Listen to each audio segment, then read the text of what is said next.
when you talk agriculture, it's not appealing to the eyes of the youth. You know, when you talk agriculture, they think of a tractor driver, somebody who's dirty. They don't know that we've got, lucrative opportunities that exist within agriculture. One of the programs that we have, it's we have got what we call an external bursary scheme. That bursary scheme is meant for the undergraduates and the postgraduates. We have got that program for undergraduates. We want to attract researchers, professionals, in the field of agriculture, but not on everything, on what we call, priority skills, Hi, my name is Ora, and I'm Elena from Pretoria CBD. My question is, in your opinion, which university is the best to study agriculture? Me, if I were to answer that, you know what I'm gonna say. With me, you know what I'm gonna say, Ora. With me, you know what I'm gonna say. So I'll leave that one to Mr. George, because definitely everyone knows what I'm gonna say. We are moving from good to great, so you know.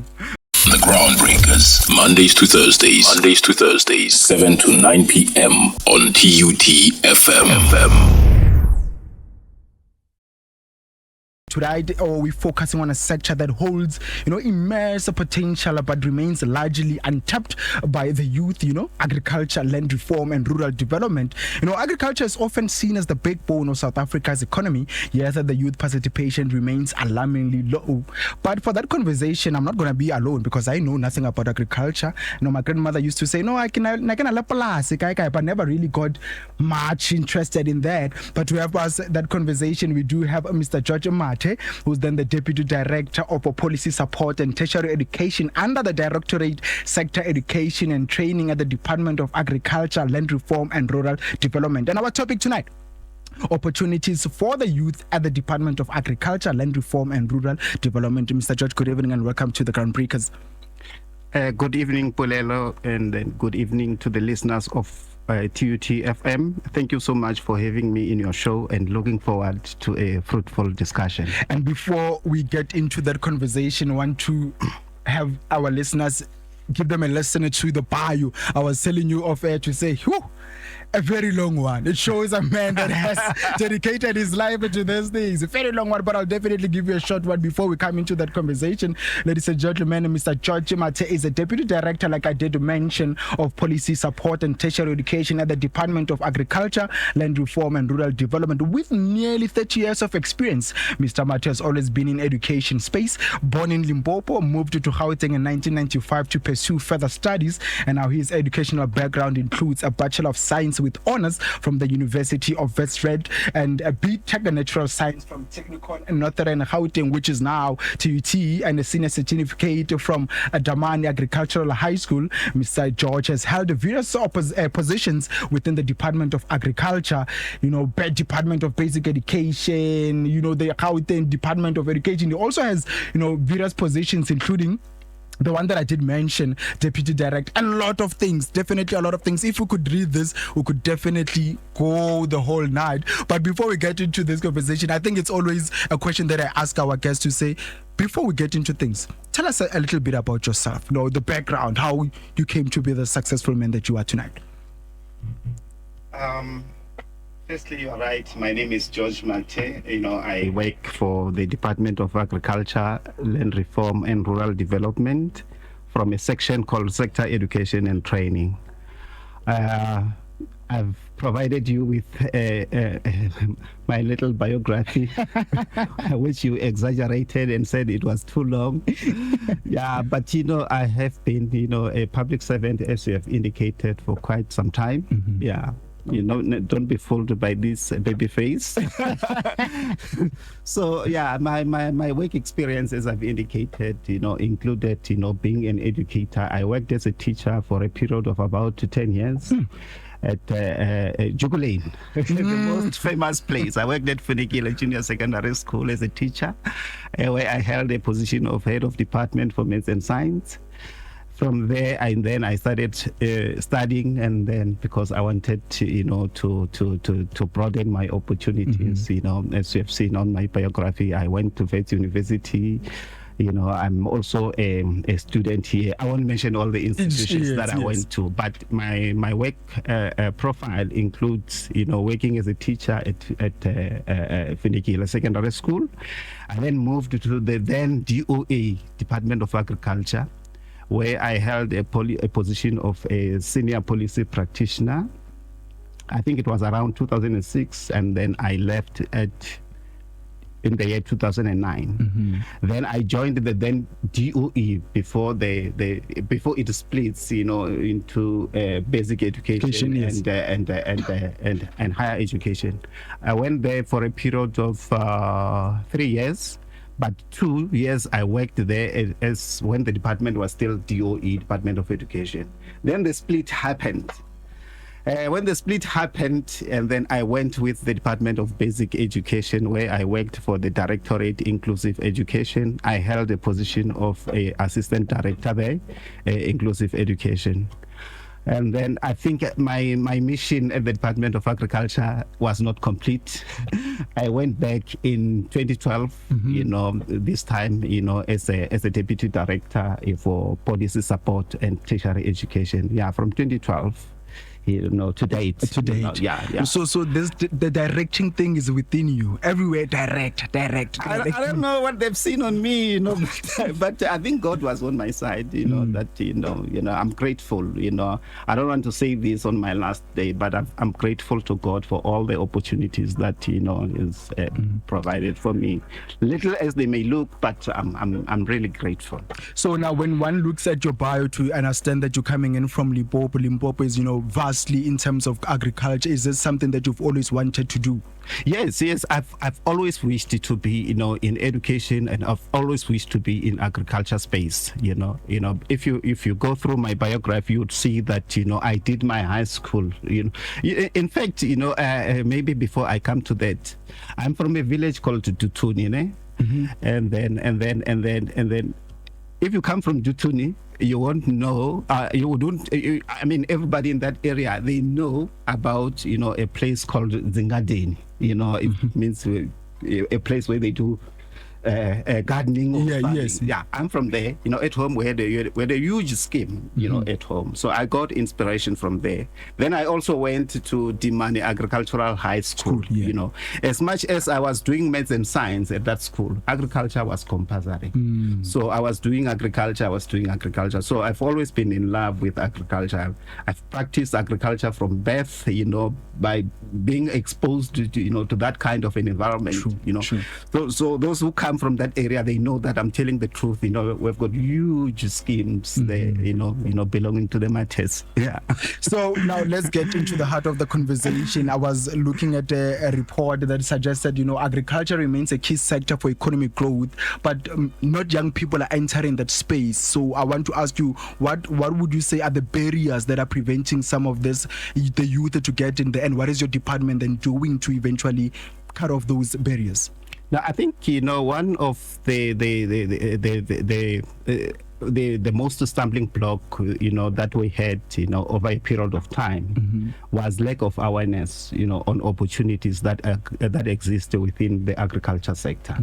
So that was the main challenge, because and then especially back then when we developed the strategy to circumvent that. Back then agriculture, when you talk agriculture, it's not appealing to the eyes of the youth. When you talk agriculture, they think of a tractor driver, somebody who's dirty. They don't know that we've got lucrative opportunities that exist within agriculture.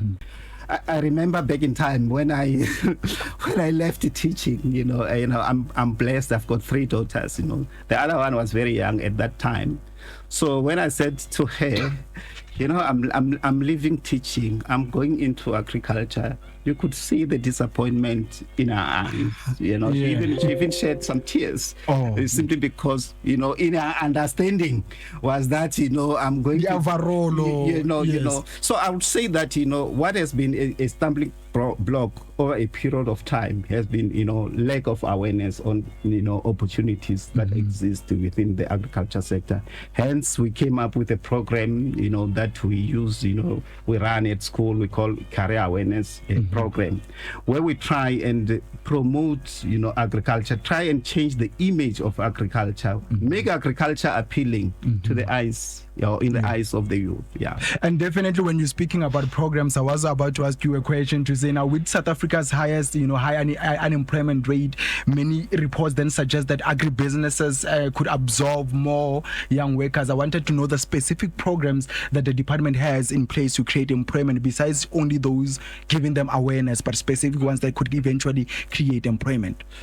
Yeah, we have got, I'll mention one, we have got what we call a graduate placement program.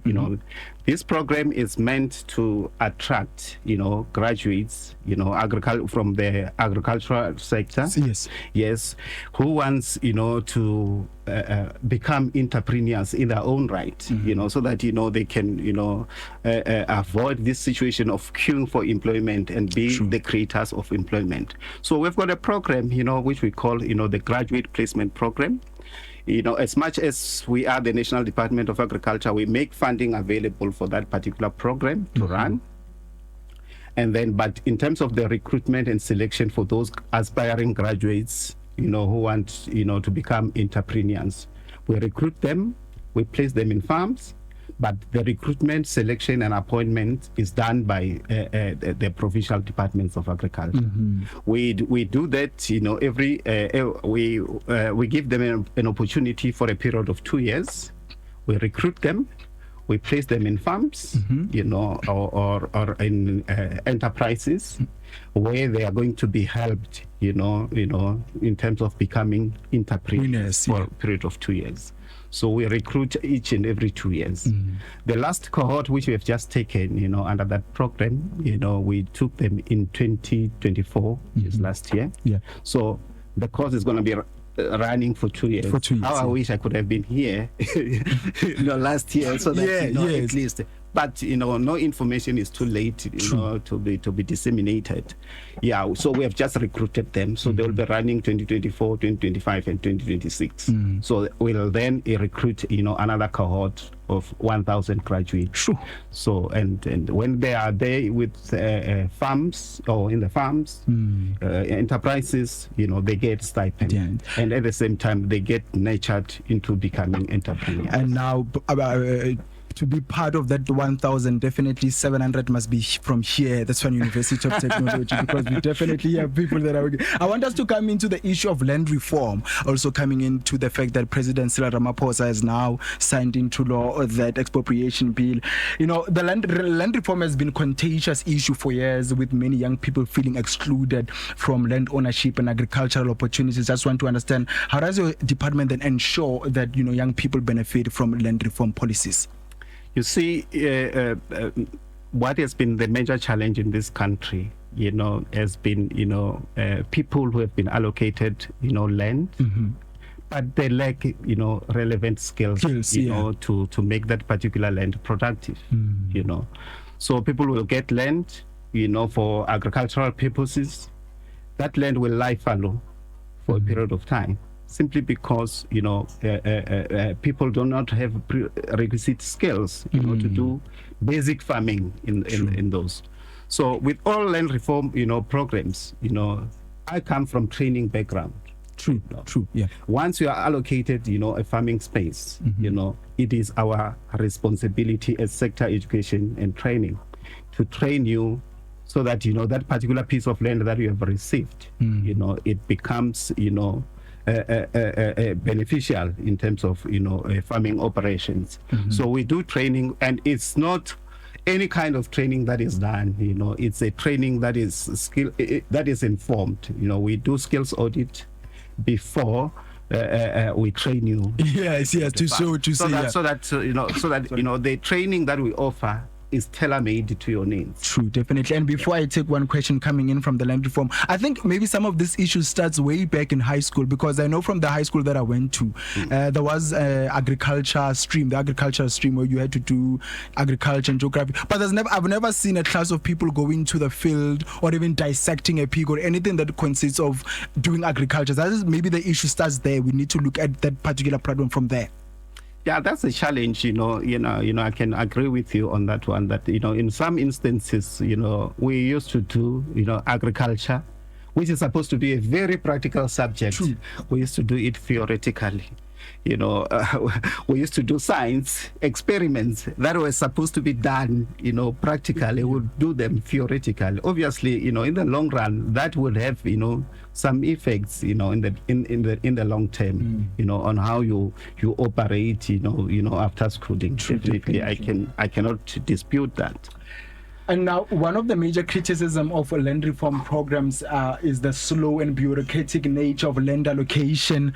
Now, what steps are being taken by the department to fast-track land allocation for young farmers who are then ready to cultivate? And when you spoke of that initiative, that there was one lady I was speaking to in Limpopo, she was saying she was under a program where they're doing poultry, chicken farming. Yeah. But eventually what happens when they are ready to then go into their own businesses? How is the land with the land?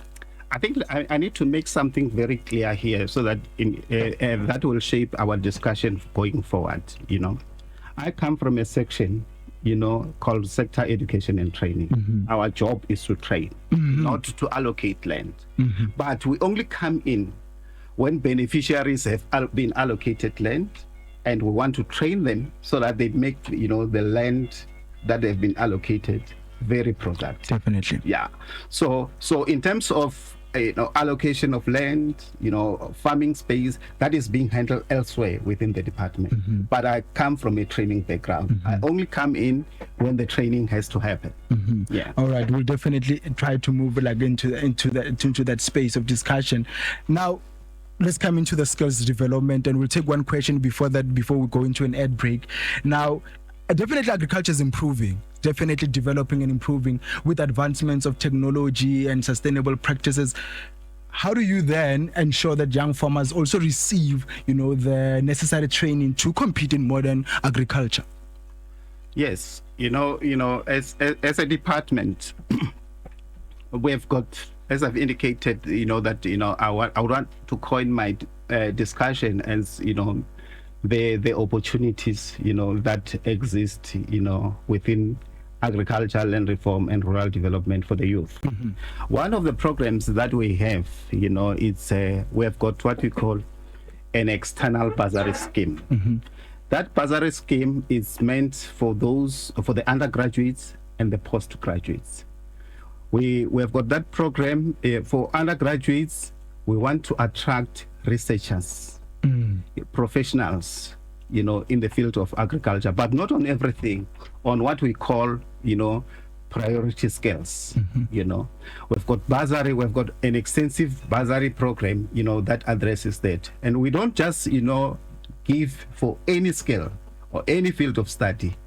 We do a periodic research, in terms of what are the scarce skills and critical skills within the agricultural sector, yeah. And we invest on that. Mm-hmm. We want to make sure that we stay relevant to the cause. Mm-hmm. When we give our bursaries for undergraduates, we give them being sure that whatever they are going to pursue, it's the scarce skills, and chances of them getting employed after completion are very high. Mm-hmm. So we've got a comprehensive, a bursary scheme for the undergraduates and postgraduates. For the undergraduates, we cover them. We pay for their tuition, we pay for their accommodation, we pay for their books, we pay for their meals. We also give them stipend. Mm-hmm. And what are some of the skills that are there, like the spaces that are scarce that you're looking for?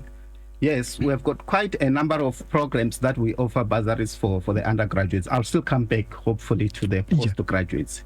So if you want to pursue postgraduate studies, these are the skills that we focus at. If you want to, if you want to do agronomy, some of these terms, they might sound, foreign. But if you are an agronomist, you simply conduct a research to develop the best methods for increasing the quality of production of crops. So if you want to do agronomy, we fund you. If you want to do animal science, we also give you a bursary. If you want to do veterinary, I think this one is very common. The patients that are allowed to eat, the doctors that are allowed to eat their patients. So you become, if you want to be a veterinarian, we give you. If you want to do plant pathology and become a plant pathologist, plant pathology, you specialize in plant health, you study organisms and environmental conditions that cause diseases in plants. So we fund you for that. If you want to do entomology, study of insects, grassland or pasture science, we give you bursary. And if you want to do food science and food technology, and if you want to do viticulture, which is the cultivation and harvesting of grapes, or oenology, which is involved, which is winemaking. So we give you bursary.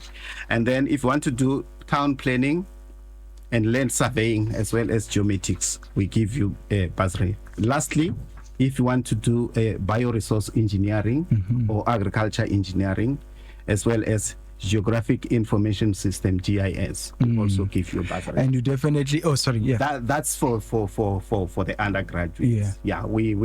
Our bursary, like I've indicated, is bottomless. Irrespective of the amount that is required by an institution. Yes. If you want to pursue this, we pay that in full. And definitely you did mention the terminologies there. And you mentioned something, I was like, this one is a study of onions, but when you explained it was definitely something else. It was definitely a minute before the hour 8 o'clock. We take a quick break, and after this we'll definitely be back. Please don't go anywhere.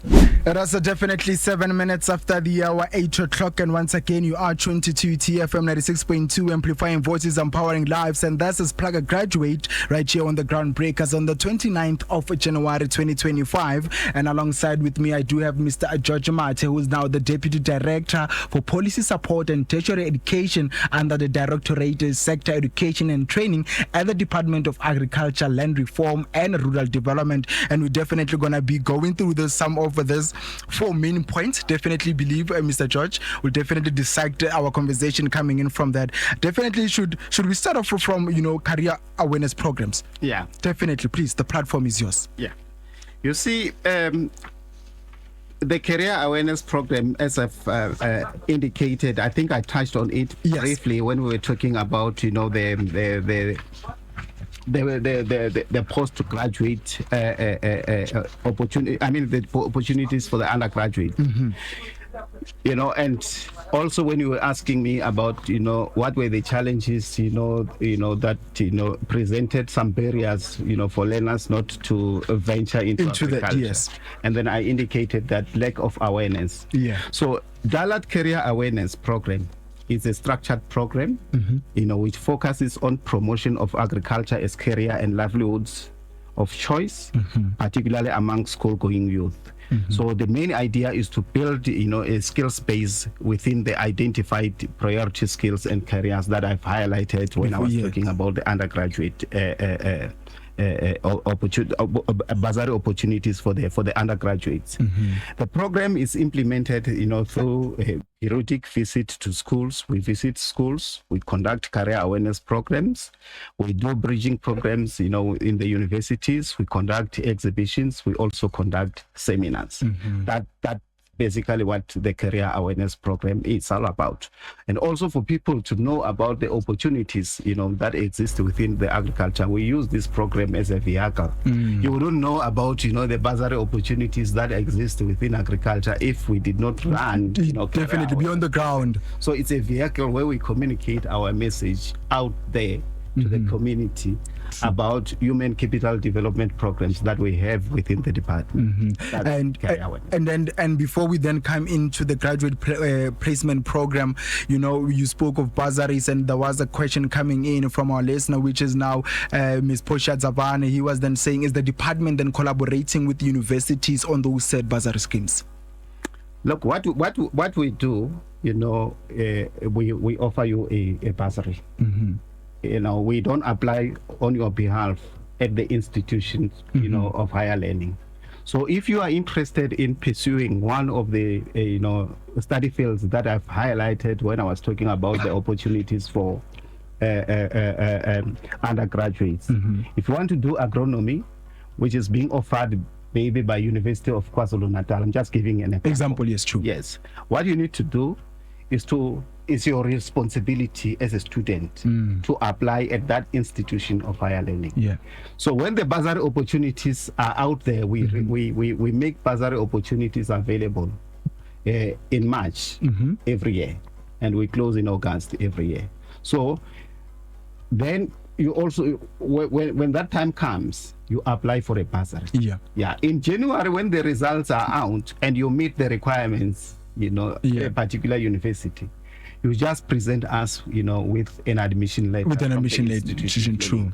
Which is a huge mistake that learners do, because when we run this program, they apply for our bursary and keep quiet, thinking that, by applying for our bursary, they have also applied for the institutions.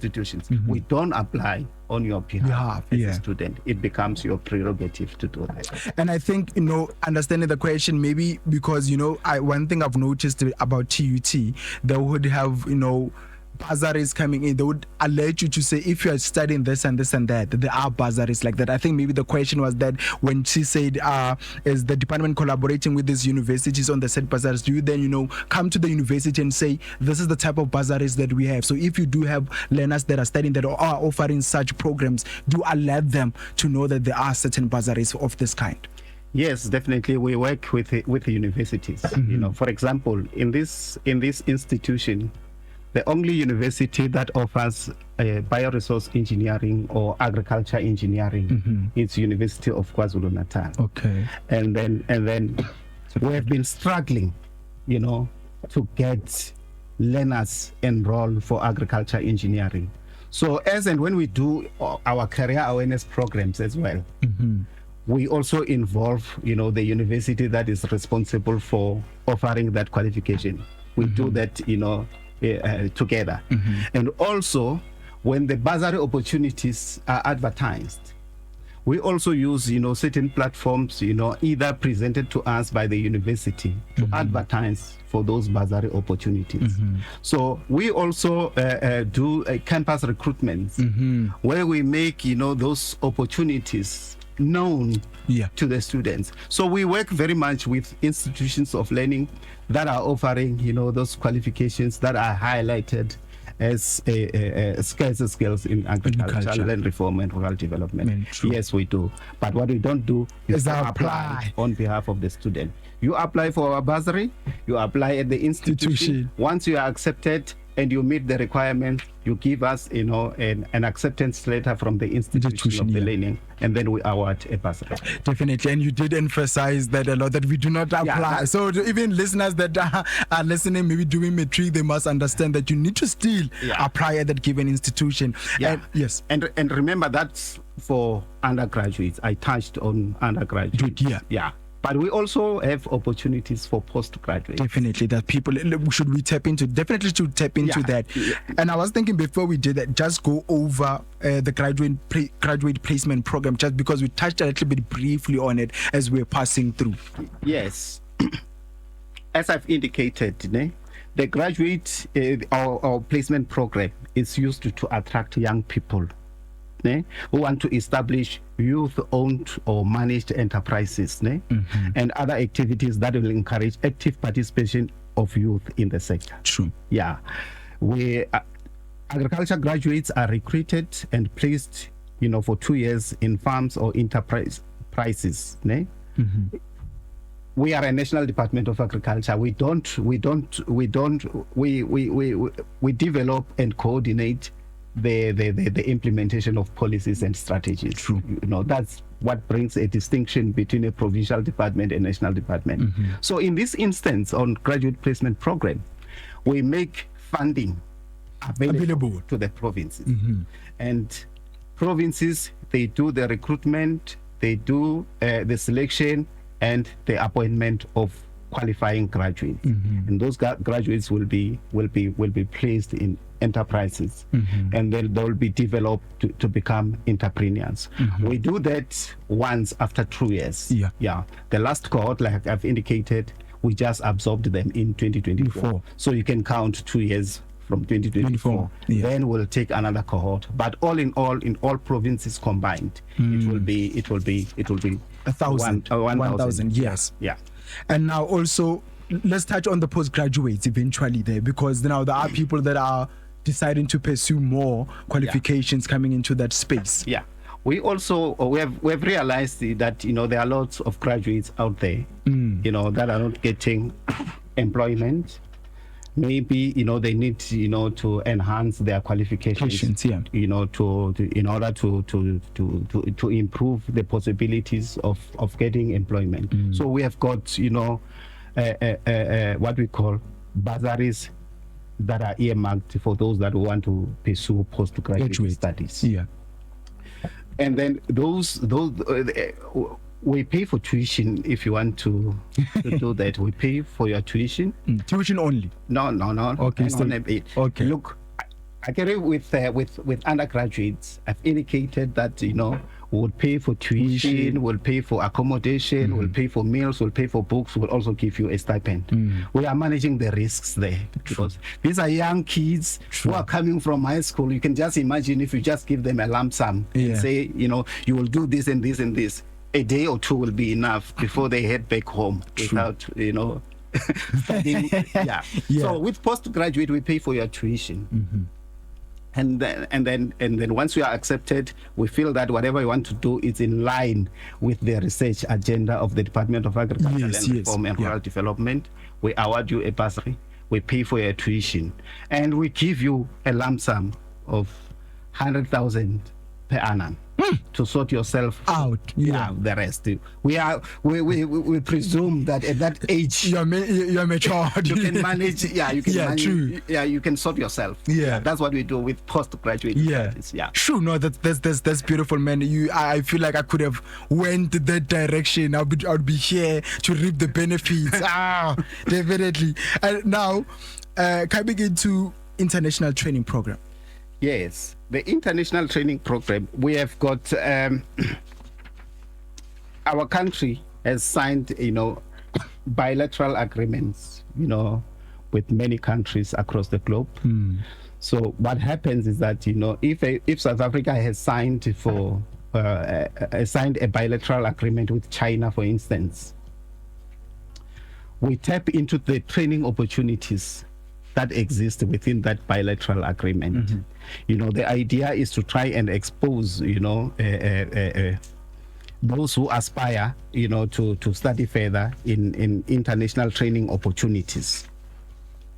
We do that. We do our international training programs. We implement them in different ways. We have got opportunities for postgraduate studies, those who want to go abroad and do their postgraduate studies. Normally we target fully funded opportunities. But in some other instances you would find that a particular country would pay for everything except for transportation, to get there, road and air, to get there and to come back. So that's where, as a department, we come in handy and assist paying that. So we do that international training programs in a number of ways. Like I've indicated, we've got postgraduate studies, we've got undergraduate studies, we've got short courses. If you want to do a particular short course, and then you qualify, and then we can accept you to do that. Conferences and seminars, if you've written a paper, you want to attend a conference, and then your research work it's up to scratch, then we can sort you out. And then it also benefits the employees within the Department of Agriculture, Land Reform and Rural Development, because we've got student and staff exchange program. That's our international training program. And before you move along, sir, I just want to come here in terms of short courses. Want to understand what do they entail? What do they focus on, those short courses? Which focus should they be on? No, I'll come back. I'll come to that. Okay. Yeah. Allow me just to talk to this eligibility, because my next talk will be on the focus. How do you get So this international training program is meant for DALAD officials, like I've indicated. They also benefit. Those officials who are appointed at provincial departments of agriculture, they also benefit. And our sector partners, which refers to the community at large. So this is how we make those opportunities, available, so that people get to know about that. We have got our own internal communication system, but that of course would benefit the employees of the department. Yes. And then we also send the opportunities, because we keep on getting these opportunities. It's not like that we get them at once. As and when we get them, we must make sure that they reach the intended audience. Yeah.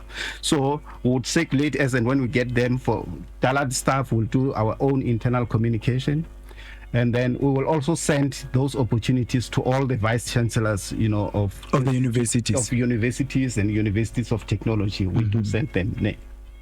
But you see, if we do that, it will benefit the students only. It's true. The internal one, it will benefit the employees. But for the members of the public, because we don't advertise this, on public media basis. It will be very expensive, because we get them, many of them, at once and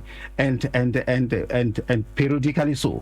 So members of the public, we request you, if you are interested in pursuing, these international training opportunities, you send your profiles, to my colleague, Miss Jackie Smith. We'll give the email address there. You send your profile there. They keep you in the database. So when those opportunities come, and they disseminate them out, for public consumption, you will also be in the database. You will receive, training opportunities, and you apply. And when you apply, you qualify. We take it from there. Yeah, that's how we try, to reach out there when we get these training opportunities. Yeah. And now coming into the members of the public, what formal training should one have? Because there's people that they just grew up in a place where people farm, and then they just go there. They feel like they have those skills, bare skills. Should they then have some formal of education to back them up? Look, for short courses, for example, you can apply for a short course even if you don't have that formal qualification. So if you apply for a short course and you qualify, you have been accepted, then you can do that.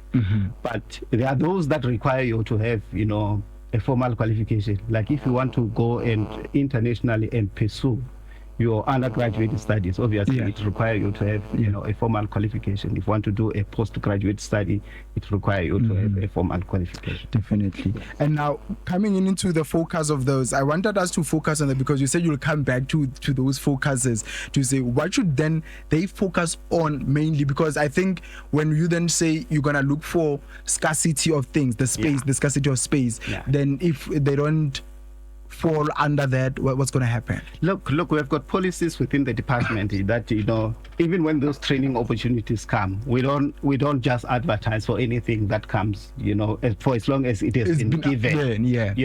What's the point of doing that? We recently conducted a study, to investigate, the priority skills and occupations in demand. Yes, true. In the sector. Yeah. So that document is the guiding framework, please, as much as you are giving us these training opportunities, international training opportunities, we don't want to accept anything as it comes. We are guided by this. So even when they provide us with opportunities, they provide us knowing that we have got a research report that we have just published that informs us. So we don't want to take, imagine, for example, you take someone to go and do HR. How many institutions are doing HR in this country? I'm just giving an example. But yeah. You know what? Yeah. So we tap into those opportunities, that, for example, there is a bottleneck. Mm-hmm. I will give one example of the training opportunities that we have sought. Mm-hmm. We don't have veterinarians in this country that specialize in fish disease. Fish disease. So it means that, if we have to rely on importation of skills. So there was an opportunity I think it was from Finland, if my memory serves me well, where they were prepared, to train veterinarians who want to specialize in fish disease. These are the opportunities that really would tap into, and that will make a difference in our sector.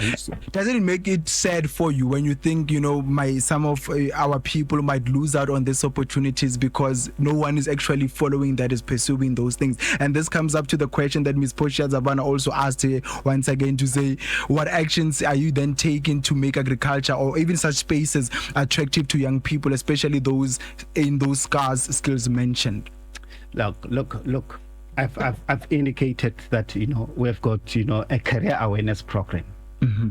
So we do periodic visits to schools. Most of those qualifications that I've indicated there, they require as entry requirements. It's just that I did not go into details in terms of if you want to do agronomy, what are your entry requirements. Mm-hmm. But most of those qualifications that we offer, they require students with maths and science as entry requirements. Mm-hmm. So what we do, we target top performing schools in maths and science. Mm-hmm. We go and market these careers. We go and do career awareness programs in those schools. Furthermore, we also have a memorandum of agreement with one of our sector education and training authority for agriculture, which is called AgriSETA. We run a lot of seminars, career awareness seminars across the country. And what we do with AgriSETA, we target rural areas, because access to information, in those areas, it's a big challenge. Mr. Mathye, we definitely have some voice notes coming in from our listeners. Please do take a listen to them and answer them.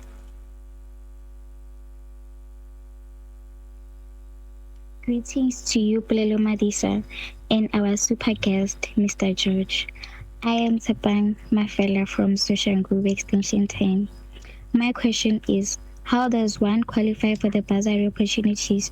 What are the minimum requirements for one to get the bursary?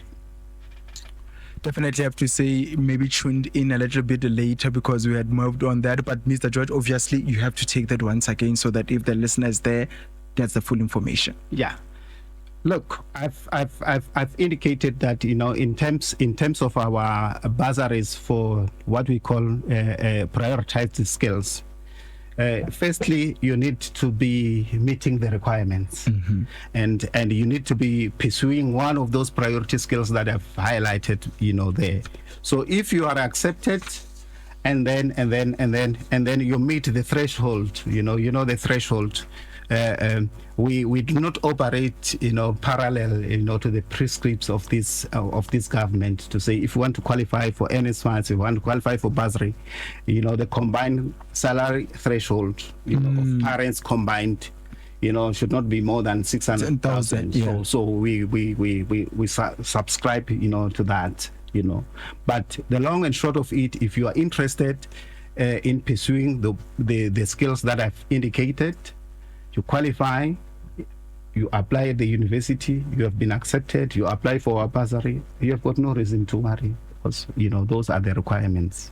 I hope, Tsepang, I've answered your question. Definitely take another one, Mr. Malife. Hi, my name is Ora and I'm Elena from Pretoria CBD. My question is, in your opinion, which university is the best to study agriculture? Me, if I were to answer that, you know what I'm gonna say. With me, you know what I'm gonna say, Ora. With me, you know what I'm gonna say. So I'll leave that one to Mr. George, because definitely everyone knows what I'm gonna say. We are moving from good to great, so you know. Look, ne? In this country, I'm going to be biased as well. Ne? If you want to pursue those priority skills that I've indicated, not all the universities are offering those. Ne? Mm-hmm. You would find that it's one university that is offering that. So I can't compare that university to nothing. Mm-hmm. For example, I said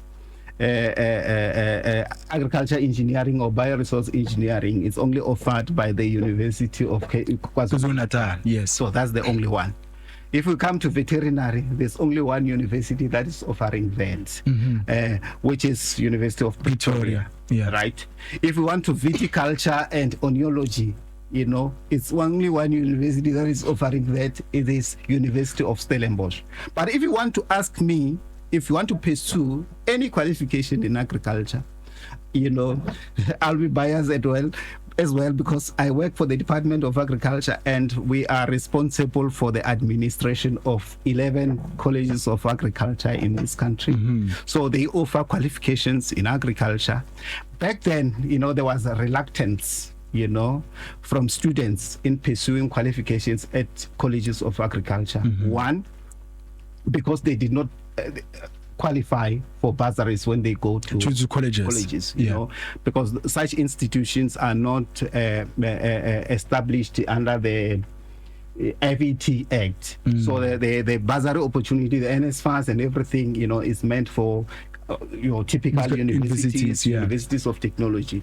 But 2 years back, we solicited funding. So even when you go to a college of agriculture, you want to pursue a qualification in agriculture, you'll get your bursary there. So, and those institutions are offering, good qualifications ranging from animal production, plant production, irrigation. So we have got 11 colleges of those. So I think I'll be biased and slant to my department and answer you like that, Ora. No, but definitely before we take another one, I always tell everyone, before you could even think about it, TUT should be on the top of your mind. Yes. Before you think, you see, for example, you offer what we call food science and food technology. Yeah. So and you have been producing best students in that study. Yeah, I mean in those fields. And also, I'm a product of this institution. That is why I said you should have been there, the first one. At the top of your head, you should say, walk in my footsteps, young man. Of course, I'm home, yeah. Yes, definitely should have said that, Mr. Malefe, another one. Hi, my name is Katla Ovoya and I'm Elena from Social Group Block PP. My question is agricultural science the best course to study to get multiple positions in the agricultural field? Mr. Mathye? Katla, it depends on what you want. If you've got passion for agriculture, I think passion should come first, before position. But if you are chasing for position, I don't think, it will be the right thing, to do. Rather, chase your passion first and all shall follow. So if you are passionate about agriculture, there are plenty of opportunities, that are available here.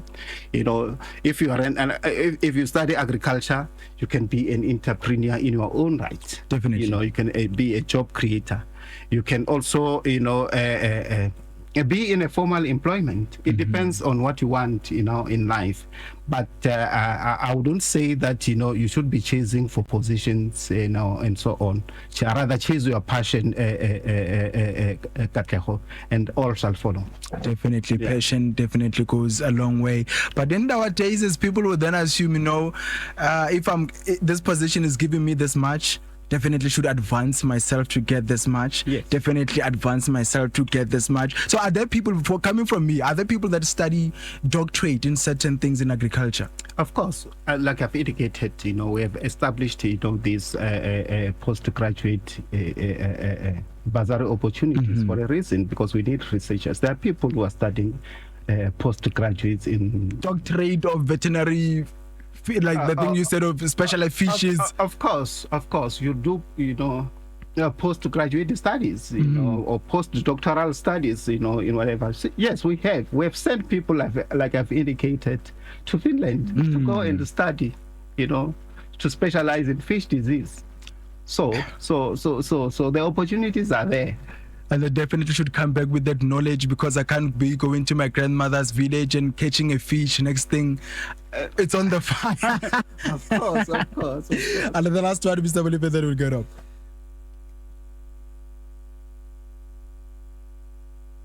Hi, my name is Andiswa Shombe. I am a first-year student at TUT, and I would like to ask, I want to further my studies in China. Which degree will be best to acquire? Well, at this stage, Andiswa, I wouldn't be prescriptive and say these are the studies that you need to follow.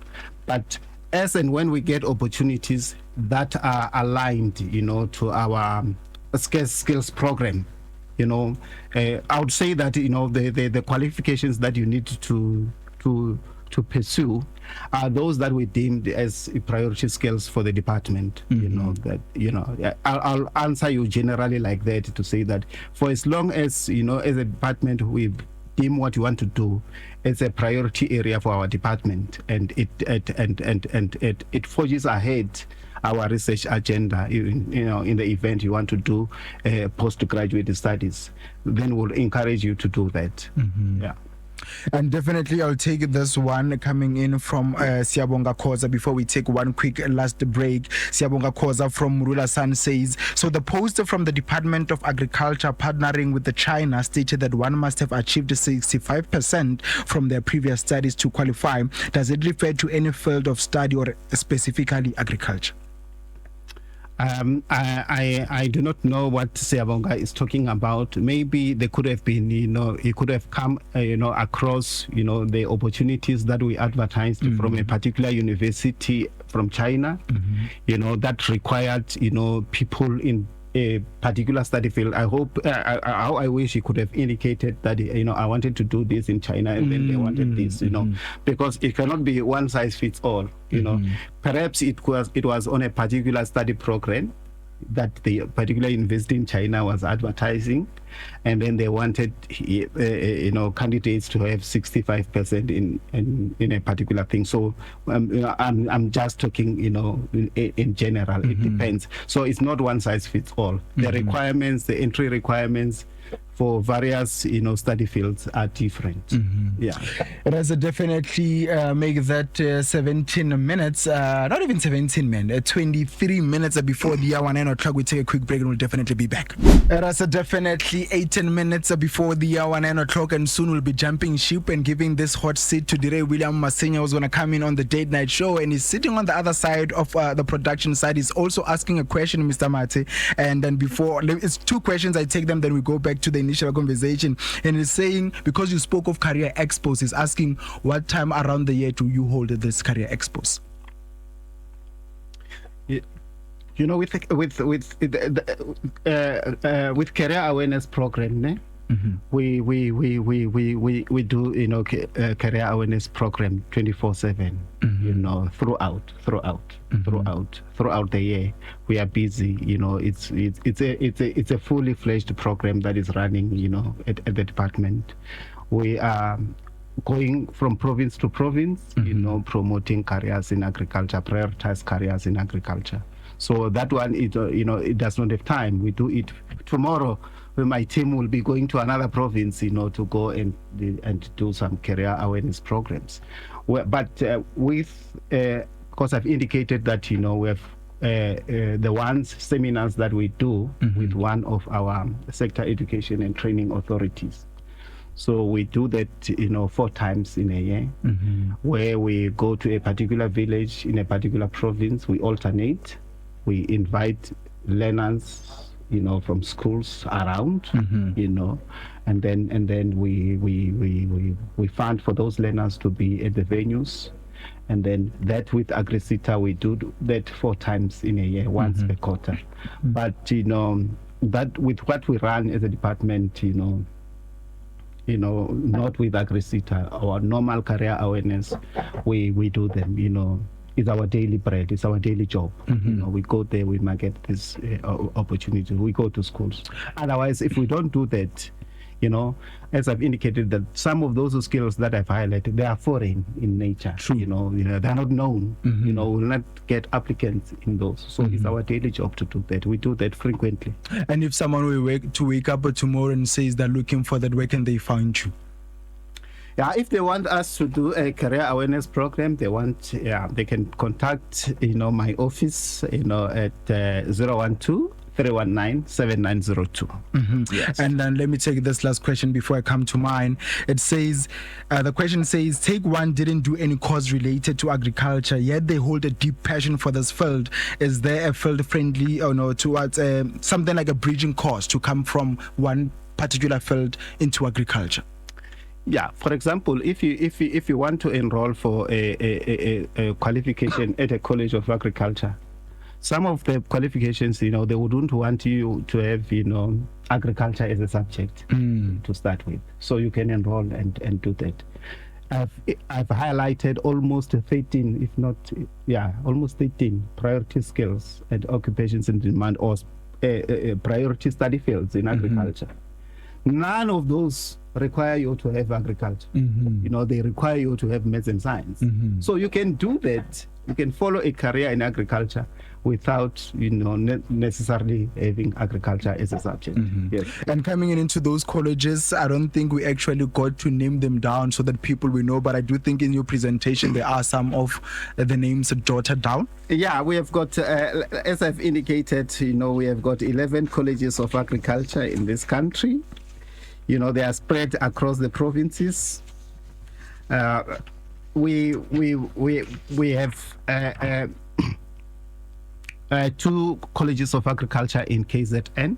We have got Sidara College of Agriculture is in KZN. We have got Owen Sithole, which is also in KZN. We have got 2 in Northwest, Taung, and then Taung and Potchefstroom College of Agriculture. They are in Northwest.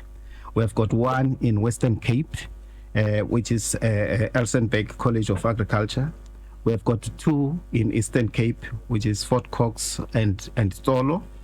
And then we have got 1 in Eastern Cape, which is called Grootfontein or Agriculture Development Institute. And then we have got 1 in Free State, that is Glen College of Agriculture. And lastly, we've got 2 colleges in Limpopo, that is Matsibandira and Tumbisilika.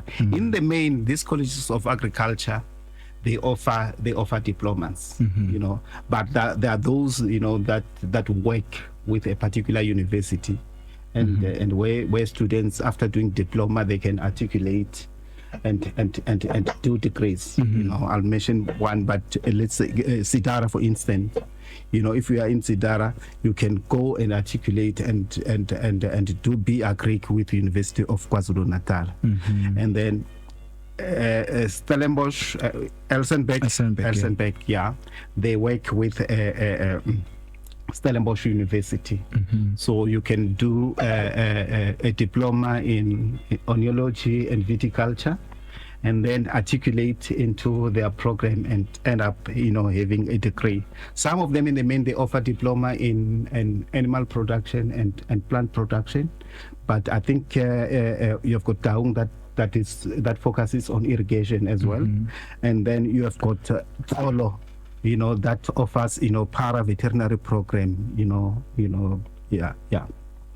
And I'm looking at the list. I see that Gauteng is nowhere to be found. Is it because you don't have the space, the land to eventually go into the agricultural sector? You are directing the question to the wrong horse. No, it's not that. But I know that it's. I don't know where that process is. I know that Gauteng were in the process, of establishing their own college of agriculture.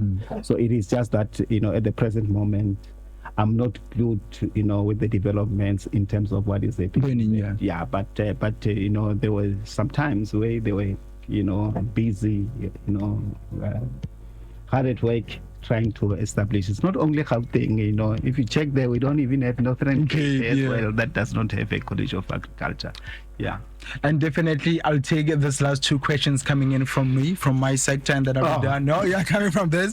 And I was just saying, you know, looking ahead, like, where do you see the greatest opportunities for young people in the next coming years, 5 to 10 years? You know, greatest opportunities in the terms of other agricultural sector? I think tap into the agriculture skills, the ones that I've presented, because we've done research, we are informed by research. We know that, you know, those opportunities that are there, those scarce skills that we've presented, that we are offering bursaries for. You know, we know that, you know, we've looked into their prevalence, you know, for the next 5 years. You know, we know that a particular skill that we have there, that we have listed, that we are providing bursary for undergraduate, it would still be relevant in the next 5 years. So if you don't want to go wrong, follow those prioritized careers, you know, that I've presented, you know. Yeah. Last question, if you had any message or anything that you would say to people from South Africa who are interested in agriculture but feeling discouraged, what would you say? Or even take this moment to speak to the graduates. I think most of the graduates, you know, you are stranded out there. Maybe what the qualification that you have, you know, is not what, you know, the market wants. You know, it's redundant. There are opportunities that exist within the Department of Agriculture, Land Reform and Rural Development. We've got postgraduates, you know, programs where we can fund you and enhance your qualifications, and that will, you know, improve or increase your chances of getting employed, because we've got a number of graduates that are sitting at home that are not employed, and some of them, they don't know of these opportunities that we presented here. So I would encourage them to tap into those opportunities, you know, because that would assist them. The graduate placement program, you know, it is just that, you know, we are constrained by, you know, the budget. You know, we only advertise for opportunities, you know, once after 2 years. You know, it is a program that these graduates, you know, should tap into. And also, if you've got a qualification, and then please tap into the international training opportunities that we have. You know, they can be of assistance, you know, out there. I know that this information and that I've presented here, and thanks to TUT-FM, most of the graduates that are at home, they did not know of these opportunities. You know, please, I would encourage them not to give up, but to tap into these opportunities that we have. You know, there will be a number of opportunities. You know, it's just that some of the things that we are doing, we cannot come and on a public domain like this and say, you know, we've got this that is coming and that. But I think going forward, would use this platform to come and share, you know, other issues with you. Definitely, this is the biggest platform one could share this thing. We're the biggest radio station in Pretoria, soon to be the biggest radio station in South Africa. We're moving from good to great. Definitely, no one can top us. Mr. Mathye, I want to say thank you. Yes, definitely. Definitely. I want to say thank you so much for making time to come speak with us this evening. We'll definitely hope that everyone who was listening will make sure that if you wake up in the morning and you find thousands of emails, you know that we have worked. Thank you so much. Thank you so much for the opportunity. I think, you know, it's the beginning of many things to come. You know, I wouldn't hesitate to come back again. Thanks for the hospitality. I've been enjoying the comfort of your studio. I really did not want to leave, you know. Thank you so much. No, thank you so much. Thank you so much. I'll definitely relay on this once again tomorrow. For those who were not able to come in at this particular moment of time to listen to the show, I'll definitely go over it once again tomorrow. And also that email, I saw there was an email coming in from Miss Smith. Is Miss Smith, right? Yeah. They should eventually send those applications to. For the international training. For the international, yes. Their profiles, you know, if they're interested. Definitely will send that. Mr. Mathye, thank you so much. And please do have yourself a lovely evening. Thank you so much. It has definitely gone 5 minutes before the hour 9 o'clock, and soon before this, Dire Masinya will be coming into this hot seat. But before that, allow me to take a moment and acknowledge the following people: the Directorate of Corporate Education, Dr. Rolin Brink, TUTFM Station Manager, Ms. Kidiboni Mahapa Tsilela, and the Alumni Relations and Fundraising Manager, Ms. Shalate Posha Zavana, and the Directorate of Corporate Education Employability Practitioner, Mr. Albert Sekhobela, TUTFM Programs Manager, Plug Graduate Show Director, Mr. Khonse Molefeke Musimane Gape ke Motswana ko Leboge, Plug Graduate Guest Liaison Officer, Ms. Matumelo Lebiane, and the content producer, Mr. Isaac Maloka, videographer and social media officer, Mr. Tsepiso Kokwane, videographer and post-production officer, Mr. Liseja Senosha, and the script and producer, this is me, guys, and the host, Polelo N, Madisa, second of my name, first of Parliament. Not to forget the gentleman that is about to come on this city, because yay, you'll definitely stream me alive. The Ray William Masinya is coming up. Ladies and gentlemen, another edition of the Groundbreakers. We're out. Good evening. The Groundbreakers, Mondays to Thursdays, 7 to 9 p.m. on TUT FM.